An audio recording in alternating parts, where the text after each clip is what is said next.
야당이 독주 굳히기에 나선 가운데 야당은 조직 정비와 지지층 재결집에 나섰습니다. 사계절 잔디구장을 갖춘 울산이 동계훈련지로 각광받고 있지만 숙박시설은 턱없이 부족한 실정입니다. 원달러 환율 하락으로 울산 지역 주유소 평균 휘발유 가격이 4주 연속 내림세를 이어갔습니다. 다른 지역으로 전주를 희망하는 교사는 많지만 울산으로 전입을 희망하는 교사는 적은 것으로 나타났습니다. 여러분 안녕하십니까? 1월 12일 토요일 UBC 프라임 뉴스입니다. 한파가 주춤하면서 주말인 오늘 울산 지방은 모처럼 맑고 포근한 날씨를 보였습니다. 주말 나들이 표정 서영만 기자가 전해드립니다. 한동안 뜸했던 강변에 시민들의 발길이 부쩍 늘었습니다. 가벼워진 옷차림에 움츠렸던 어깨도 활짝 펴졌습니다. 자맥질하는 철새도 지켜보던 시민들의 표정에도 여유가 묻어납니다. 날도 좋고 태양에 내 얘들은 뒤로 나올 때는 물반 고기반이다. 그리고 나한테 고기가 안 뛰네. 설렁하기만 하던 체육시설에도 아침부터 사람들로 북적이고 있습니다. 그동안 날씨가 추워서 외부 출입을 잘 못했는데 오늘 날씨가 너무 좋아가지고 우리 또 같이 근무하는 동료들하고 나와가지고 강바람 맞으면서 운동을 하니까 굉장히 좋습니다. 오늘 낮 울산지방 최고 기온은 올겨울 들어 가장 높은 영상 11.6도. 높아진 수온주에 잔슬도 높고 매섭던 바람마저 잦아들면서 모처럼 인근 등산로도 크게 붐볐습니다. 이렇게 오늘 하루 따사로운 햇빛을 받으며 많은 시민들이 산과 바다 등 야외로 나가 즐거운 주말 한때를 즐겼습니다. 울산지방 건조주의보가 내려진 가운데 다음 주 중반까지 낮 최고 10도 안팎의 포근한 날씨가 계속되다 이후부터 다시 추워지겠다고 기상대는 예보했습니다. UBC 뉴스 서영만입니다.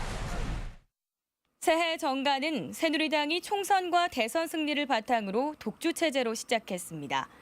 야당은 조직 정비와 지지층 확대로 내년 지방선거에 대비한다는 전략입니다. 이영남 기자입니다. 새해를 맞아 대선 공약 실천단을 출범하며 활동에 들어간 새누리당 울산시당. 총선과 대선 압승의 자신감을 바탕으로 민생 정치와 공약 실현을 내걸고 내년 지방선거까지 승리를 이어간다는 구상입니다. 민생 경제, 일자리 창출, 국민 대통합 이런 화두대로 그거를 하나하나씩 실천해 보이도록 노력하겠습니다. 울산 제1야당인 통합진보당은 지난해 총선 패배와 대선에서의 역할 부재를 떨치고 신뢰 회복에 나설 방침입니다. 무엇보다 노동자와 서민 등 전통 지지층 재결집을 통해 내년 선거에 임한다는 각오입니다. 전통적인 지지층인 우리 서민들이나 노동자들의 이러한 그 신뢰를 지지를 획득하는 것이 저희들의 가장 큰 중요한 과제입니다. 지역구 의석이 없는 민주통합당 울산시당은 총선에서 25%, 대선에서 40%를 득표해 가능성을 확인했습니다.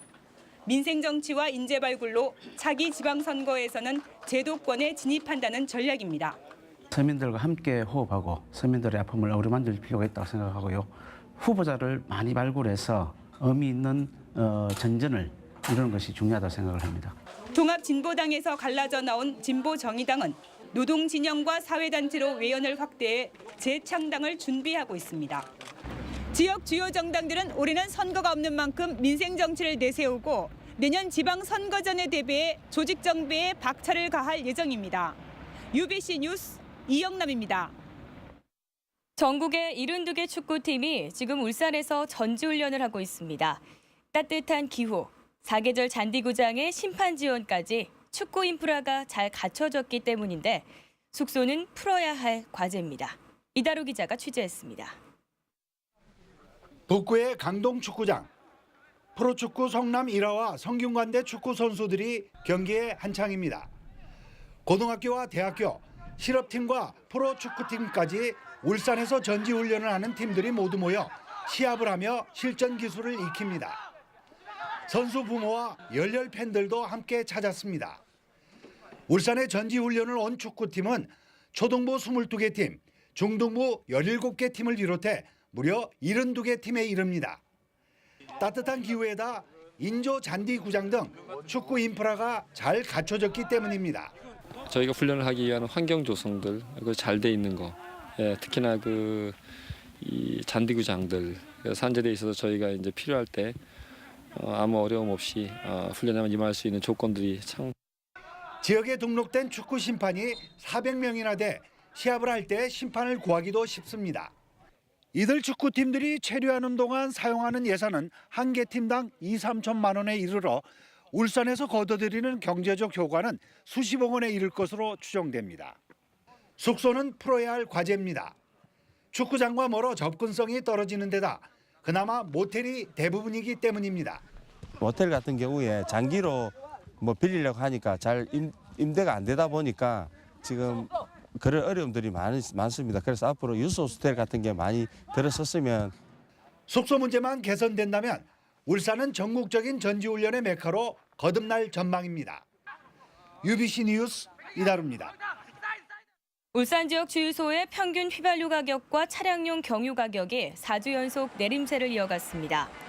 유가정보 사이트 오피넷에 따르면 이번 주 울산 지역 주유소 평균 휘발유 가격은 지난주보다 2.0원 떨어진 리터당 1,907.5원, 차량용 경유도 2.3원이 떨어진 1,743.3원을 기록했습니다. 한국석유공사는 최근 국제유가가 강세를 보이고 있지만 원달러 환율 하락으로 당분간 국내 유가는 보합세를 유지할 것으로 내다봤습니다. 울산지법 제1형사부는 뇌물수수죄로 기소된 전 근로복지공단 지역본부장 58살 김모 씨와 전 이사 59살 이모 씨에 대한 항소심에서 모두 무죄를 선고했습니다. 재판부는 돈을 줬다는 사람의 진술에 신빙성이 없고 피고인들이 공소 사실을 일관되게 부인하고 있어 무죄를 선고한다고 밝혔습니다. 이들은 지난 2008년 7월 울산지사 권모부장으로부터 승진 청탁과 함께 금품을 받은 혐의로 기소돼 1심에서 실형을 선고받자 항소했습니다. 지난해 울산 지역에서 발생한 뺑소니 교통사고 10건 가운데 9건이 해결된 것으로 나타났습니다. 울산지방경찰청에 따르면 지난 한 해 울산에서 발생한 뺑소니 사고 328건 가운데 294건의 가해 운전자를 붙잡아 89.6%의 검거율을 보였습니다. 이는 2011년 91%에 비해 소폭 감소한 것이며 전체 사고 발생 건수도 4.5%가량 줄어든 것입니다. 오늘 오전 10시 10분쯤 남구 장생포동 야산에서 불이 나 임야 90제곱미터를 태우고 40분 만에 진화됐습니다. 소방당국은 열흘째 건조특보가 내려진 가운데 인근에서 쓰레기를 태우다 불씨가 옮겨 붙은 것으로 보고 정확한 화재 원인을 조사하고 있습니다.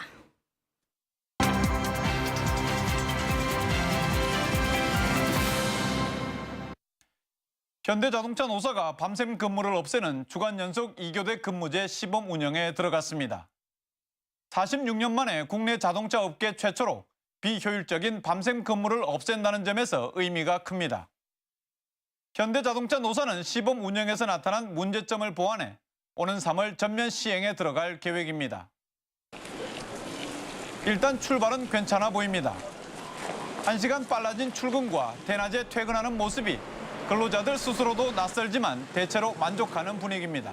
같이 식사할 수 있는 그런 시간들이 이제 생기기 때문에 아무래도 자연스럽게 자녀들하고 대화의 시간이 많지 않을까 하는 그런 이제 기대를 해봅니다. 지난 대선 때 등장한 이른바 저녁이 있는 삶에 대한 기대가 반영된 때문으로 보입니다. 회사도 근로자들의 자기 개발 프로그램을 운영하는 등 주간 연속 2교대 정착을 위해 노력하고 있습니다. 물론 주간 연속 2교대 정착까지는 임금 보정과 생산성 향상 등 풀어야 할 숙제도 적지 않습니다. 하지만 주간 연속 2교대를 먼저 도입한 업체들을 보면 노사 모두가 윈윈할 수 있는 해법은 분명 있습니다. 작년까지는 종합검진을 받는 장기 근로자들이 대부분이 다 끝나고 나면 약을 갖고 왔어요. 다 위장약이라든가 그런 것들이었는데 올해는 보니까 약을 들고 온 사람들 별로 없더라고요. 현재 상태에서 계산했을 때 한 25% 정도 생산성이 이렇게 향상이 됐습니다. 그래서 문제가 되지 않는 겁니다. 노사도 주간 연속 2교대 정착을 위해 머리를 맞대야 하지만 지역사회도 나서야 합니다. 경찰이 출근 시간 신호 체계를 바꾼 것처럼 지역사회 전반에 변화가 불가피하기 때문입니다. 울산시가 상권 변화와 근로자들의 여가 활동 지원 등 행정 지원을 검토하고 있는 것도 같은 맥락입니다. 아무쪼록 현대자동차 노사의 양보와 타협, 지역사회의 지원 아래 주간 연속 2교대가 성공적으로 정착되길 기대해봅니다.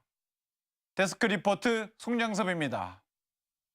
울산에서 다른 지역으로 가려는 교사는 많고 울산으로 오려는 교사는 적은 것으로 나타났습니다.